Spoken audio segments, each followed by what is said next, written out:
નમસ્તે વિદ્યાર્થી મિત્રો, આશા કરું છું કે આપ સૌ મજામાં હશો. મિત્રો, આજે આપણે આલ્કોહોલ સંયોજનની બનાવટ વિશે ચર્ચા કરવા જઈ રહ્યા છીએ. આલ્કોહોલ બનાવવા માટે આમ તો મિત્રો સામાન્ય રીતે ઘણી બધી પદ્ધતિઓ યુઝ થાય છે, પરંતુ આજે આપણે આલ્કીન સંયોજનોના એસિડ ઉદ્દીપકીય જલીયકરણ દ્વારા આલ્કોહોલની બનાવટ કઈ રીતે થાય છે એ વિશે વિસ્તૃતમાં સમજ મેળવીશું. સૌપ્રથમ મિત્રો સમજવું જરૂરી છે કે આલ્કીન સંયોજનો કોને કહીએ છીએ. તો સામાન્ય રીતે મિત્રો, જે સંયોજનમાં ઓછામાં ઓછો એક દ્વિબંધ હોય કાર્બન કાર્બન વચ્ચે, એને આપણે આલ્કીન સંયોજન કહીએ છીએ. આપણે અહીં એક આલ્કીન સંયોજન ઇથિન આપણી પ્રક્રિયાના ઉદાહરણ સ્વરૂપે લીધેલું છે. એની પ્રક્રિયા જ્યારે આપણે પાણી સાથે H2O સાથે કરીએ છીએ, એસિડ ઉદ્દીપકની હાજરીમાં, આ બાબત અત્યંત ધ્યાનપૂર્વક યાદ રાખવી જરૂરી છે, કારણ કે એના થકી જ તમારા આલ્કોહોલ સંયોજનની બનાવટ થાય છે.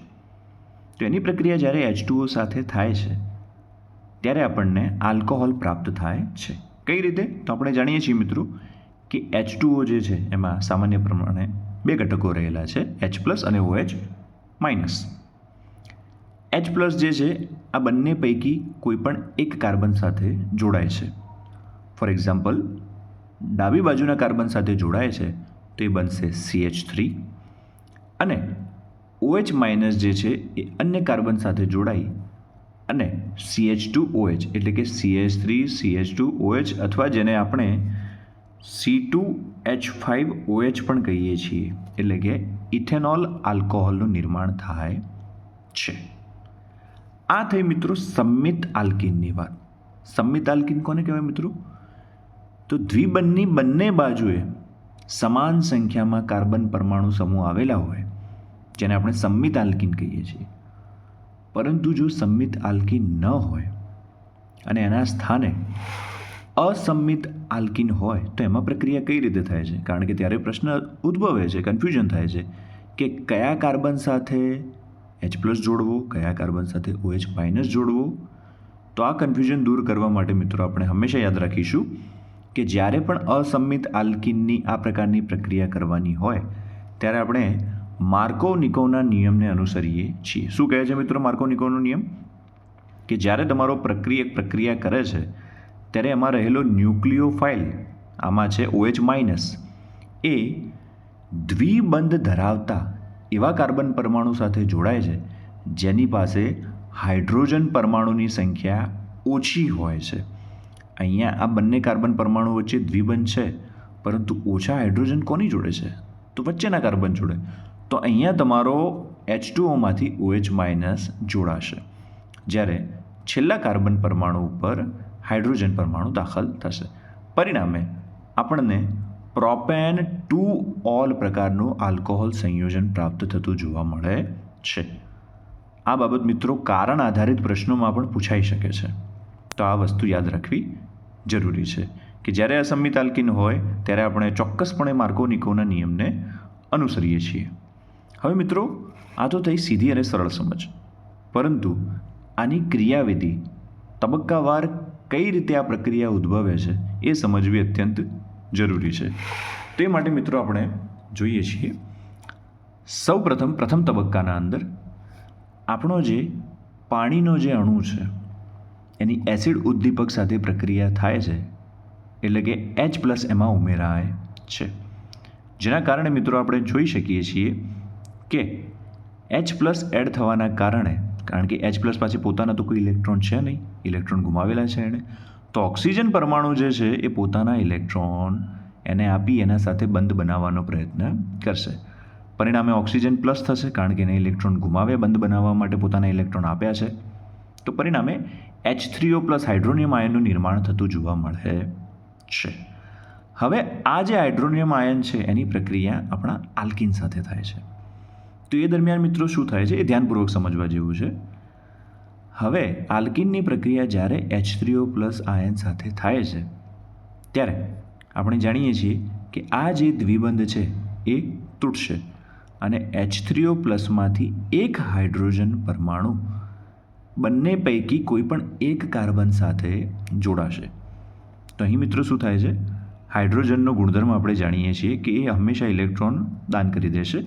તો અહીંથી હાઇડ્રોજન પ્લસ આ કાર્બન સાથે જોડાશે, જેના કારણે શું થશે, અહીંથી જે બંધ તૂટે છે એ બંધના બંને ઇલેક્ટ્રોન આ કાર્બન પરમાણુ હાઇડ્રોજન સાથે બંધ બનાવવામાં વાપરી દે છે, જેના પરિણામે ડાબી તરફ આપણને CH3 જોવા મળે છે.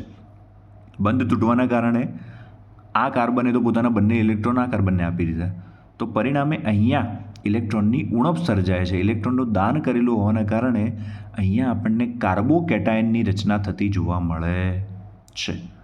અહીં બંધમાંના બંને ઇલેક્ટ્રોન ઓક્સિજન પાસે પાછા આવી જશે, પરિણામે H2O જે અણુ છે પુનઃરચના પામી જશે.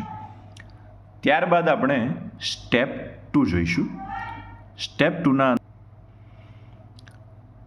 ત્યારબાદના તબક્કામાં મિત્રો આ જે પ્રથમ તબક્કો છે એ મિત્રો અત્યંત ધીમો તબક્કો છે.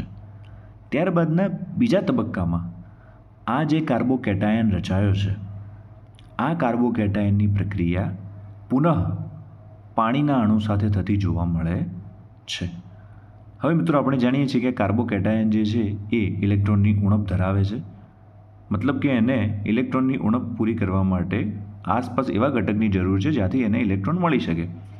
આપણે જાણીએ છીએ કે ઓક્સિજન પાસે 4 ઇલેક્ટ્રોન અહીં રહેલા છે, તો આ 4 પૈકી કોઈ પણ 2 ઇલેક્ટ્રોનનો ઉપયોગ કરી અને ઓક્સિજન પરમાણુ જે છે એ કાર્બન પરમાણુ સાથે બંધ બનાવશે. તો અહીં આપણે જોઈ શકીએ છીએ કે ઓક્સિજન પરમાણુએ પોતાના 2 ઇલેક્ટ્રોનનો ઉપયોગ કરી અને કાર્બન પરમાણુ સાથે બંધ બનાવેલ છે.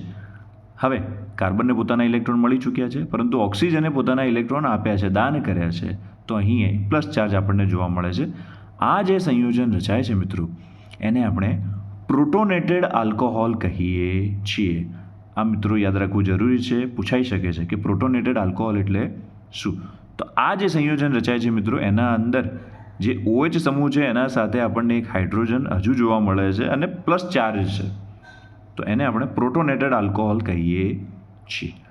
ત્યારબાદ મિત્રો અંતિમ તબક્કો એટલે કે સ્ટેપ 3ના અંદર આપણો જે પ્રોટોનેટેડ આલ્કોહોલ રચાયો છે, આ પ્રોટોનેટેડ આલ્કોહોલ પુનઃ ફરીથી પાણીના અણુ સાથે પ્રક્રિયા કરે છે.